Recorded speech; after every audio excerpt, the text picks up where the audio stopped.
বর্ষার মরশুম শুরু হতে স্মার্ট সিটি আগরতলা রূপ নিল সমুদ্রের। শনিবার সন্ধ্যায় কয়েক ঘন্টার বৃষ্টির খেসারত দিতে হয়েছে রবিবার পর্যন্ত। গত 72 ঘন্টা ধরেই সর্বোচ্চ বিপদসীমার কাছাকাছি বইছিল হাওড়া নদী। রবিবার সকাল থেকে বিপদসীমার সব ধরনের সূচক অতিক্রম করতে চাইছিল হাওড়া, আর তাতে বাড়িঘরে জল আটকে থাকে নিম্ন অঞ্চলগুলিতে। বিশেষজ্ঞদের বক্তব্য, আগে 100 মিলিমিটারের উপর বৃষ্টি হলে তবে রাজধানী আগরতলার অলিগলিতে জল দেখা যেত। এখন 40 মিলিমিটার বৃষ্টি হওয়ার পরে ভেনিস সিটির রূপ নিতে শুরু করে আগরতলা।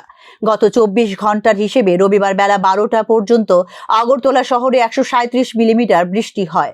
সুতরাং এর থেকে সহজেই অনুমেয় রাজধানী আগরতলার পরিস্থিতি।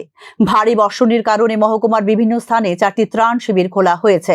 পশ্চিম ত্রিপুরা জেলায় ত্রাণ শিবিরগুলিতে আশ্রয় নিয়েছে 1300 পরিবার। বর্ষা শুরুর আগে আশঙ্কায় ছিলেন শহরবাসী, যা এখন পরিণত হলো বাস্তবে। স্মার্ট সিটি মিশন লিমিটেডের দৌলতে একদিকে শহরে চলছে অবৈজ্ঞানিক পদ্ধতিতে ড্রেন নির্মাণ, অন্যদিকে পৌর নিগমের ব্যর্থতায় সময়ানুযায়ী পরিষ্কার হয় না ড্রেনগুলো। ফলে কয়েক ঘন্টার বৃষ্টিতে যা হবার হয় তাই জল প্রবেশ করেছে নতুন নতুন এলাকাগুলিতে। মলয়নগর জানাইছি মেম্বাররে, এরপরে যে আরো এই রবীন্দ্রনগর জানাইছি, সবাই জানাইছি। তারা গেছে বার্তা কেউ কইতাছে এটা ঠিক করে দিব, ঠিক করে দিব। আমার এই দুনিয়া শেষ, আজ যা ছুট আমার দুনিয়া শেষ। আমার তারা এখন পর্যন্ত তারা এই শান্তনই দিতেছে।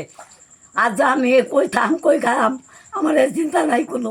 আয় আবার 4বার উঠছে জল, মানে এই বছরে না আগের বছরে 4বার উঠছে, গেছে আবার 3বার করে 4বার করে উঠছে জল। তো ওই সময় তারা দেখছে না, তারা দেখছে, দেখে তারা কইছে ঠিক করবো, এন করবো তেন করবো। একদিন জলটা দেয়া কোথাও মাটি তুলা দিয়া গেছে, এইরকম চলছে। জায়গাটার নাম কি? রবীন্দ্রনগর। সাধারণ নিয়ম অনুযায়ী জুনের প্রথম সপ্তাহেই রাজ্যে বর্ষা প্রবেশ করে, এটা সবার জানা। কিন্তু সব জেনে শুনেও Akhaura road, Harigonga Basak road, fire brigade, Durga Chowmuhani road, Dhaleshwar ইত্যাদি এলাকায় গত কিছুদিন ধরে ড্রেন নির্মাণের কাজ শুরু করেছে রাজ্য সরকার। ফলে ভারী বর্ষণে এই এলাকার জল সরবার নেই রাস্তা, আর পুরনো ড্রেনগুলো হয় না নিয়মিত সাফাই। তার উপর বিভিন্ন মোড়ে মোড়ে জমে আছে ময়লার স্তূপ। ফলে বৃষ্টির তো আর কোনো দোষ নেই, জল যাবে কোন পথে? তাই ঘন্টা খানেকের বৃষ্টিতেই ডুবে যাচ্ছে আগরতলা বলে অভিযোগ আগরতলাবাসীর। এই ক্ষেত্রে স্মার্ট সিটি মিশন প্রকল্পের স্মার্টনেস নিয়েও প্রশ্ন তুলছেন সাধারণ মানুষ। Bureau report, news now.